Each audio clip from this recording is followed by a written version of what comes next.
ನಮಸ್ಕಾರ, ವಿಕೆ ಡಿಜಿಟಲ್ ನ್ಯೂಸ್ಗೆ ಸ್ವಾಗತ. ಎಲ್ಲ ವೀಕ್ಷಕರಿಗೆ ನಮಸ್ಕಾರ. ವಿಕೆ ಡಿಜಿಟಲ್ ನ್ಯೂಸ್ಗೆ ಸ್ವಾಗತ. ನಾನು ಸಂಧ್ಯಾ. ಒಂದೇ ಖಾತೆಯಲ್ಲಿ 19,020 ಫಲಾನುಭವಿಗಳು. ಗೃಹಲಕ್ಷ್ಮಿ ಯೋಜನೆ ಅನುಷ್ಠಾನದಲ್ಲಿ ಭಾರಿ ಲೋಪದೋಷ. ರಾಜ್ಯ ಸರ್ಕಾರದ ಮಹತ್ವಾಕಾಂಕ್ಷೆಯ ಗೃಹಲಕ್ಷ್ಮಿ ಯೋಜನೆಯ ಅನುಷ್ಠಾನದಲ್ಲಿ ಕೆಲವು ಗಂಭೀರ ಲೋಪದೋಷಗಳು ಕಂಡುಬಂದಿದ್ದು, ಈ ಕುರಿತು ಮಹಿಳಾ ಮತ್ತು ಮಕ್ಕಳ ಕಲ್ಯಾಣ ಇಲಾಖೆಯಿಂದ ಮಹಾಲೇಖಪಾಲರ ಕಚೇರಿ ಲಿಖಿತ ಉತ್ತರವನ್ನು ಬಯಸಿದೆ. ಒಂದೇ ಖಾತೆಗೆ ಬರುವ ಹಣವನ್ನು ಹೇಗೆ ಹಂಚಿಕೊಳ್ಳುತ್ತಾರೆ ಎಂಬುದು ತೀವ್ರ ಕುತೂಹಲ ಮೂಡಿಸಿದೆ. ಸಿಎಜಿ ಡಾಟಾ ಅನಾಲಿಟಿಕ್ಸ್ ವಿಭಾಗವು ಯೋಜನೆಯ ದತ್ತಾಂಶವನ್ನು ತೀವ್ರ ಪರಿಶೀಲನೆಗೆ ಒಳಪಡಿಸಿದಾಗ ಹಲವು ತಪ್ಪು ನಡವಳಿಕೆಗಳು ಮತ್ತು ಕೋಟ್ಯಾಂತರ ರೂಪಾಯಿ ಪಾವತಿಯಲ್ಲಿನ ವ್ಯತ್ಯಾಸಗಳು ಬೆಳಕಿಗೆ ಬಂದಿದೆ. ಡೇಟಾ ಅನಾಲಿಟಿಕ್ಸ್ ಬಳಕೆಯಿಂದ ಬಂದ ವಿಶ್ಲೇಷಣೆಯ ಪ್ರಕಾರ ಒಟ್ಟು 19,020 ಫಲಾನುಭವಿಗಳು ಜಂಟಿಯಾಗಿ ಅಥವಾ ಒಟ್ಟಿಗೆ ಒಂದೇ ಬ್ಯಾಂಕ್ ಖಾತೆ ಸಂಖ್ಯೆಯನ್ನು ಹೊಂದಿದ್ದಾರೆ.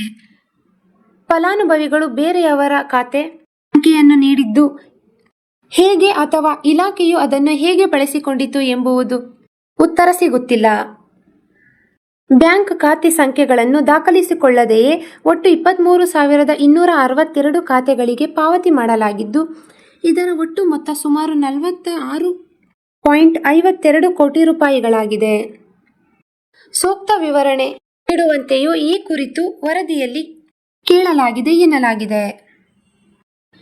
ಯೋಜನೆಯಡಿ ಈವರೆಗೆ ಒಟ್ಟು 30 ಕಂತು ಪಾವತಿಯಾಗಿದ್ದು, ಇದೇ ಫಲಾನುಭವಿಗಳಿಗೆ ಕೆಲವು ನಿರ್ದಿಷ್ಟ ತಿಂಗಳುಗಳಲ್ಲಿ ಸುಮಾರು 1.80 ಕೋಟಿ ರು ಮೊತ್ತವನ್ನು 8,995 ಖಾತೆಗಳಿಗೆ ಪುನಃ ಪಾವತಿ ಮಾಡಲಾಗಿದೆ ಎಂದು ವರದಿಯಲ್ಲಿ ಉಲ್ಲೇಖಿಸಲಾಗಿದೆ.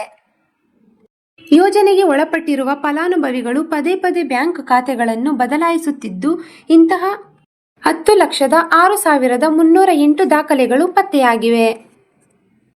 ಎಲೆಕ್ಟ್ರಾನಿಕ್ ಡೇಟಾ ಕಂಪ್ಯೂಟರ್ ಸಿಸ್ಟಮ್ ಇಂದ ಫಲಾನುಭವಿಗಳ ಪಟ್ಟಿ ಮತ್ತು ಇತರ ವಿವರಗಳನ್ನು ಒದಗಿಸದಿರುವುದು ಆಡಿಟ್ ಪ್ರಕ್ರಿಯೆಗೆ ಹಿನ್ನಡೆಯನ್ನುಂಟು ಮಾಡಿದೆ. ರದ್ದುಪಡಿಸಲಾದ ಫಲಾನುಭವಿಗಳ ವಿವರಗಳು, ಗುರುತಿನ ಚೀಟಿ, ರದ್ದುಪಡಿಸಿದ ದಿನಾಂಕ ಮತ್ತು ಕಾರಣಗಳನ್ನು ನೀಡಲು ಇಲಾಖೆಯು ಫಲಾನುಭವಿ ವಿಫಲವಾಗಿದೆ ಎಂದು ಸಿಎಜಿ ಅಸಮಾಧಾನ ಹಾಕಿರುವುದು ಕಂಡುಬಂದಿದೆ. ಮಹಿಳಾ ಮತ್ತು ಮಕ್ಕಳ ಕಲ್ಯಾಣ ಇಲಾಖೆಯು ಮಹಾಲೇಖಪಾಲ ಕಚೇರಿಗೆ ಸೂಕ್ತ ವರದಿ ಸಲ್ಲಿಸದೆ ಕಳ್ಳಾಟವಾಡುತ್ತಿರುವುದು ಬೆಳಕಿಗೆ ಬಂದಿದೆ. ಯೋಜನೆಯಿಂದ ಕೈಬಿಟ್ಟಿರುವ ಫಲಾನುಭವಿಗಳ ಪಟ್ಟಿಯ ವಿವರ ಇಲಾಖೆಯ ನಡೆಗೆ ಮಹಾಲೇಖಪಾಲರು ತಮ್ಮ ಪ್ರಾಥಮಿಕ ವರದಿಯಲ್ಲಿ ತೀವ್ರ ಆಕ್ಷೇಪ ವ್ಯಕ್ತಪಡಿಸಿದ್ದಾರೆ. ಗೃಹಲಕ್ಷ್ಮಿ ವಿಚಾರದಲ್ಲಿ ವಿರೋಧ ಪಕ್ಷವು 5,000 ಕೋಟಿ ರು ಎಲ್ಲಿ ಹೋಯಿತು ಎಂದು ಪ್ರಶ್ನೆ ಮಾಡುತ್ತಲೇ ಬಂದಿದ್ದರು.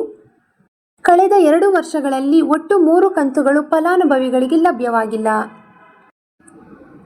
2024-25ರಲ್ಲಿ 10 ಕಂತುಗಳು ಹಾಗೂ 2025-2026ರಲ್ಲಿ 11 ಕಂತುಗಳು ಬಿಡುಗಡೆಯಾಗಿದ್ದು, ಒಟ್ಟಾರೆ 3 ಕಂತುಗಳು ಬಾಕಿ ಉಳಿದಿವೆ.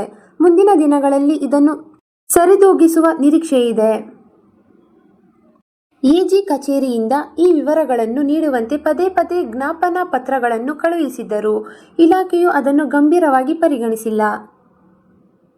ಎಜಿ ಆಡಿಟ್ಗೆ ಇಲಾಖೆಯು ಅಗತ್ಯ ಮಾಹಿತಿಗಳನ್ನು ನೀಡದ ಹಿನ್ನೆಲೆಯಲ್ಲಿ ಪ್ರಕ್ರಿಯೆಯನ್ನು ಗಂಭೀರವಾಗಿ ಪರಿಗಣಿಸುವ ಸರ್ಕಾರದ ಮುಖ್ಯ ಕಾರ್ಯದರ್ಶಿಗಳು ತಕ್ಷಣವೇ ಮಹಾಲೇಖಪಾಲರಿಗೆ ಕೈಬಿಟ್ಟ ಫಲಾನುಭವಿಗಳ ಸಂಪೂರ್ಣ ಮಾಹಿತಿಯನ್ನು ಒದಗಿಸುವಂತೆ ಮಹಿಳಾ ಮತ್ತು ಮಕ್ಕಳ ಕಲ್ಯಾಣ ಇಲಾಖೆಗೆ ಖಡಕ್ ಸೂಚನೆ ನೀಡಿದ್ದಾರೆ. ಆದರೆ ಸರ್ಕಾರದ ಮುಖ್ಯಸ್ಥರೇ ಖುದ್ದಾಗಿ ಸೂಚನೆ ಕೊಟ್ಟಿದ್ದರೂ ಇಲಾಖೆಯ ಅಧಿಕಾರಿಗಳು ಮಾತ್ರ ಇದುವರೆಗೂ ಯಾವುದೇ ವರದಿಯನ್ನು ಸಲ್ಲಿಕೆ ಮಾಡದೆ ನಿರ್ಲಕ್ಷ್ಯ ವಹಿಸಿದ್ದಾರೆ.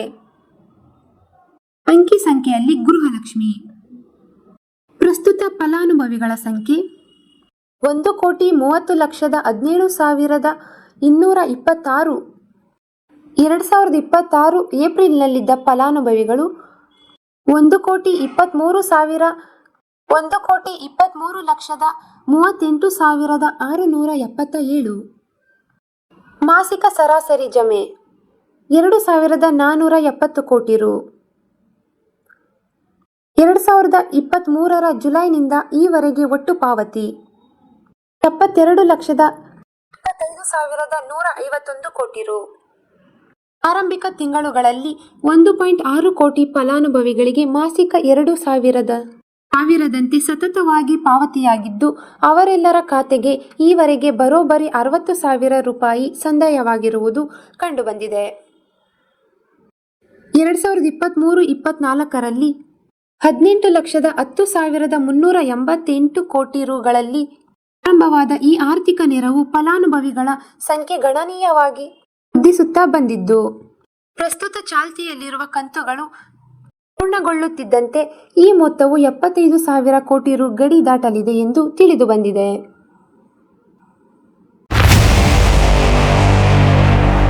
ಇದು ಈವರೆಗಿನ ಸುದ್ದಿಗಳು.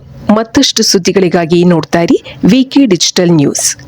ವೀಕ್ಷಕರೇ, ವಿಕೆ ಡಿಜಿಟಲ್ ನ್ಯೂಸ್ ಯೂಟ್ಯೂಬ್ ಚಾನಲ್ ಅನ್ನು ಲೈಕ್ ಮಾಡಿ, ಸಬ್ಸ್ಕ್ರೈಬ್ ಮಾಡಿ ಮತ್ತು ಹೆಚ್ಚಿನ ಜನರಿಗೆ ಶೇರ್ ಮಾಡಿ.